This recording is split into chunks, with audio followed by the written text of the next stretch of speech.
Hello, I'm crime fiction writer Brenda Chapman. This is the fifth in a series introducing Crime Writers of Canada authors from the Ottawa and Eastern Ontario region. And today it's my pleasure to have with me award-winning author Barbara Fradkin. Hi, Barbara. Hi, Brenda. Yeah. Thanks for having me. Oh, it's my pleasure. And I'm really interested to hear about your upcoming releases, which we will get to. Now, we've known each other I'd say over 15 years. We both live in the same neighborhood and write similar types of crime fiction. So we have lots to catch up on here today. When did you decide that you wanted to write crime fiction, and how did you get started in this genre? Well, I've always been a writer. I've written since I was 6 when I could first figure out how to spell words well enough.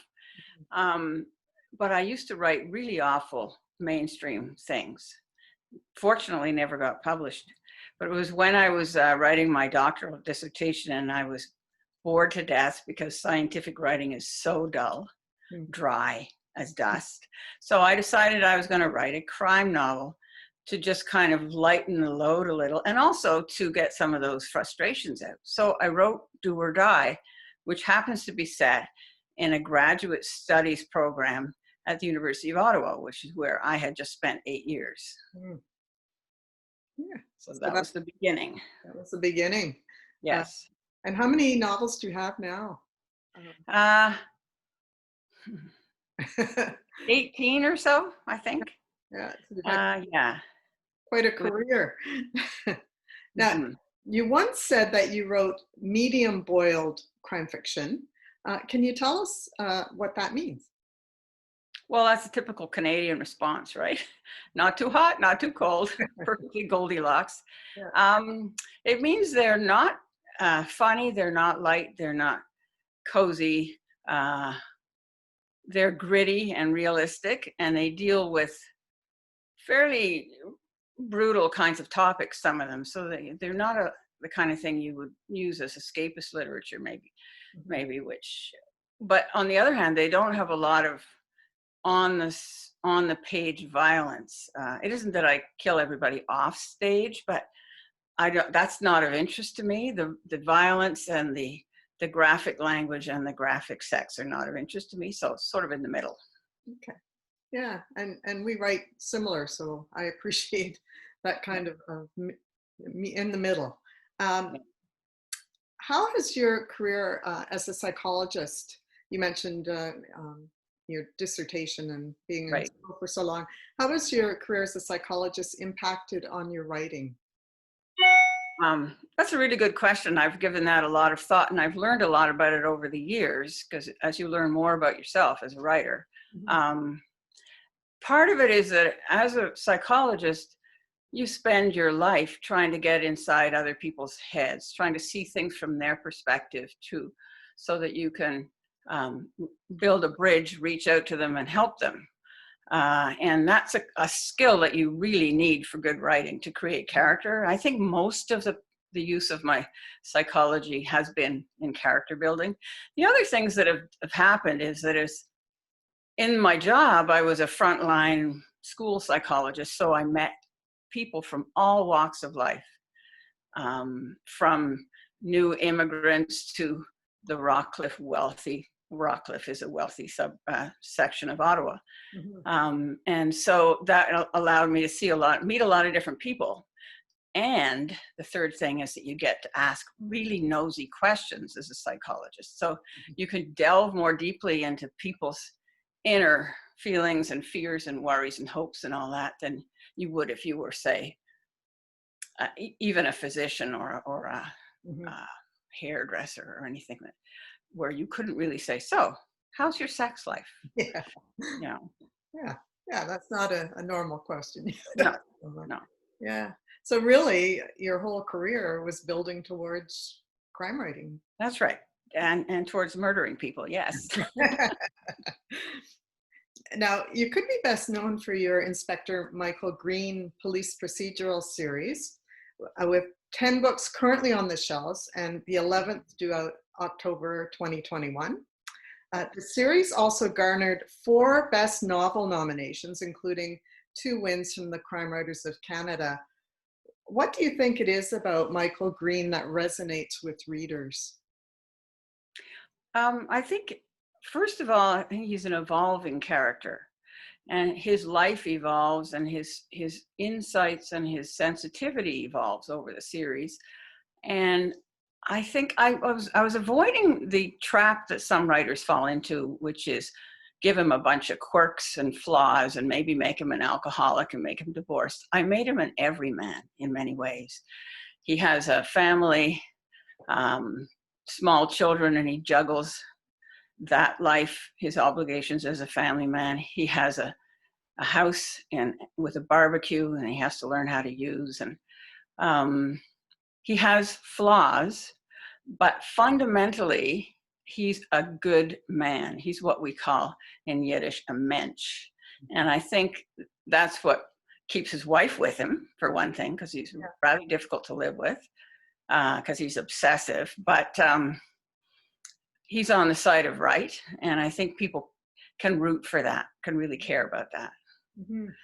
Yeah, and they have. I mean, he's really popular. Yeah, he's very popular. People are very happy he's coming back next year. Yeah, they've been asking you for a while, I believe. Write another one. But in the meantime, you started a new series with international aid worker Amanda Doucette. An intriguing aspect of the series is having her travel to new Canadian locations in every book. And book 4, titled The Ancient Dead, will be released by Dundurn in February 2021. Where is it you set this book, and can you give us that 1-minute elevator pitch? It's set in the Badlands of Alberta in dinosaur country. And of course, because of that, I immediately thought buried bones. Mm-hmm. So the book opens with the discovery of some buried bones that are not dinosaurs. And it ties in with Amanda's discovery that she has an uncle who she barely knew, who went missing in Alberta 30 years ago. Mm. So the book deals with her quest to find out what happened to her uncle. Is he the one buried in the Badlands? And if not, who is? So that's essentially what the story is about. Sounds good. I traveled all over Alberta researching this book, and it was a lot of fun. I rode a horse on a trail ride in order to make sure I knew that how that would look and feel. Mm-hmm. I've ridden horses before, but never before in the Badlands. And I went through all the parks and took all the little workshops that they offer, hiking workshops and things like that. Yeah, I've never been there, so be interested. One of the neat things about this series, as you mentioned, is that every single one is in a different place. And so that is really cool for me. I get to travel across Canada, and I get to pick things that I think are uniquely different, but all part of Canada. Yeah. So every setting is a sort of wilderness setting, but it's very different from the previous one. Yeah, I think it's a terrific idea for a series to do that. Yeah. You've also written an adult literacy series of novellas for Orca, featuring handyman Cedric O'Toole. Vicki Delaney said in her interview with me that writing these books has helped her writing. Have you had the same experience? It's done a couple of things for my writing, which some of them have made it a little bit more of a struggle. One thing is that I had to write outlines for these books before at least in the initial books, to prove that I had a story, and they wouldn't buy the book or accept the book until I had an outline that they were happy with. Now, I'm not an outliner. I dislike outlining. I like a story to evolve as I discover it, as I follow along with the characters. And so I'm a classic pantser in that sense. And it was a big trauma for me to have to write an outline. However, there are easier books to write in some ways because they're straightforward linear plots beginning to end, and you don't have flashbacks, and you don't have subplots, so you're not weaving things together. Mm-hmm. So I feel as if I they were easier to write as an outline, but it also disciplined me a bit to learn that outlining has some useful points to it. And now I do tend to use a little bit more outlining than before in fits and starts through the books. So I will maybe figure out what's going to happen in the next 50 pages and a point form type of outline. The other thing about writing these very short books is you have to, every word counts. And I think that's what Vicki said too, that you cannot use any kind of elaborate diversion into character, and everything has to be tight and focused on page turning. But you still have to create vivid characters in few words and with few settings, and you have to create vivid dialogue. Everything is very tight. And it's good training for a writer who tends to be too, we often tend to be kind of too wordy. Why use one word when 10 will do? So that taught me to use one word and find the very best word. Yeah. I know I did in my series of novellas, I would want to make a joke, but the word I'd want to use would be too long, would be 3 or 4 syllables. So you had to find a comparable word to make the joke, but at with simpler language. So yeah, so it simplifies your language, which is good in a way. mm-hmm. However, when you go back to writing a full-length novel, you actually find you're writing 3 or 4 word sentences and you're going, this isn't going to work. I do have to give my readers some kind of depth and intrigue in the quality of the wordsmithing. So yeah. Well, thank you for answering my questions. And I want to close with a few snappers, as I've been doing in these videos, to find out more about the real Barbara Fradkin. So, right. My first question is, where did you grow up? Montreal. In Montreal. And you were born in Montreal as well? I was born in Montreal and went to school and my undergrad degree at McGill, yes. And what was your first published work? I have it right here. It was 2 short stories simultaneously in the inaugural, can you see that? Yep. Is it too shiny? Yep. Ladies Killing Circle anthology in 1995. I wrote 2. I had never written a short story. This is not a short answer, I'm sorry. But I got asked if I would be interested in trying to submit for this anthology. And I thought, hey, I wasn't published and I hadn't much knowledge of the publishing world, but a bird in the hand, right? Now, I'd never written a short story. I didn't read short stories, nor did I particularly like them.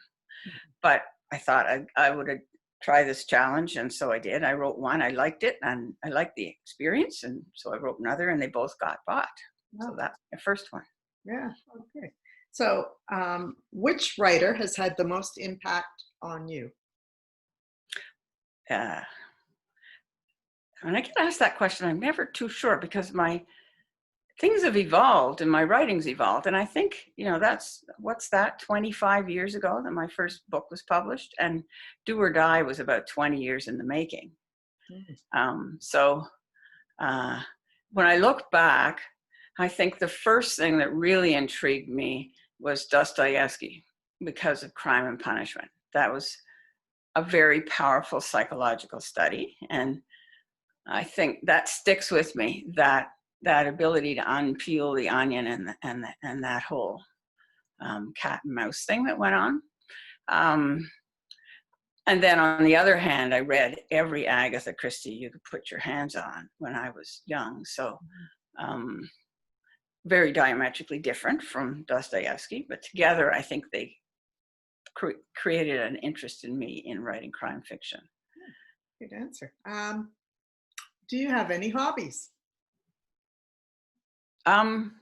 Yes, I own a cottage. It's my dream place, a little simple 1960s bungalow, just west of Ottawa, and it has canoes and kayaks. And my going out into nature is my best hobby, either hiking or walking with the dogs, or canoeing or kayaking. I can canoe with the dogs. I can't kayak with them. They don't like that. They tip the thing. But so those are my main hobbies. In the wintertime, I do as much walking and hiking as I can, and I also cross country ski. And I've seen photos of you on Facebook on your dock writing in the summer. Yes, So. that's my dream place to write. Great Yes. spot. What is your favorite place to travel? And that someplace I've never been. Okay. I don't mind going to the same place over again. Costa Rica comes to mind as one of my favorite places, but there's so many places in the world to see, and time is running out, especially since we couldn't do anything for this past year. Yeah. So This has been a tough year yeah, for people. yeah. What is the last book you read or are reading? So I'm reading two things. I usually have two things on the go because I'm always researching for my next book. So I'm reading this 600 and some page tome on Wow. Tofino, and I don't know if you can see it. Yep. And Cleoquat Sound, because we that's where the next Amanda book is being set, and I'm just starting to write that. And then at night, I'm reading The Inconvenient Indian by Thomas King. Okay, yeah. And what do you most look forward to doing when this pandemic is over? That's a really easy question. You probably get this answer a lot. I want to hug my children and my grandchildren. Yeah, yeah. They don't live in the city, and it's tricky. We're all looking forward to getting closer to our families. And yeah. And what is something, to close, that people might be surprised to learn about you, Barbara? In October 1967, I participated in the very famous Vietnam War protest in Washington. Oh. And there were several hundred thousand people there. And I narrowly escaped being arrested. I had to race through the dark streets of Washington to get away. Yeah. That is something that has stayed with me forever. You could use that in a book. You know, I haven't had a reason to, but I might in this last Amanda book. Yeah. Well, thank you for chatting with me today. And where can people find out more about you and your books? Okay, so the books are in any store. You can order them from any independent bookstore or from Amazon or Indigo. I always like to support our local independent bookstores if at all possible, and they're quite capable of ordering it if they don't have it in stock. I should mention that The Ancient Dead is having a virtual book launch. That's the joys of us writers in this time, on January 28th, and I'm going to be sending out Eventbrite invitations to that, sort of far and wide, so that anybody anywhere can come, like from out east to out west to the States to New Zealand. It'll be fun. I'm looking forward to it.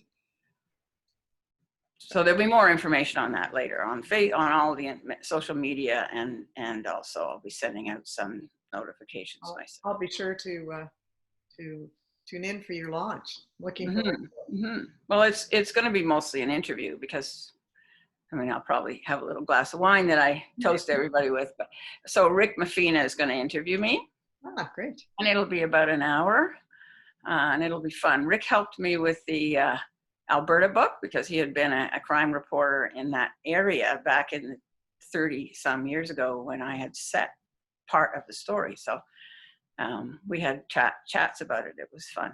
Another one of our crime writers from from Ottawa. Yeah. Well, thank you, Barbara, and I look forward. Thanks for having me. Seeing you when all this is over, the pandemic. Yeah, for sure. Bye now. Bye.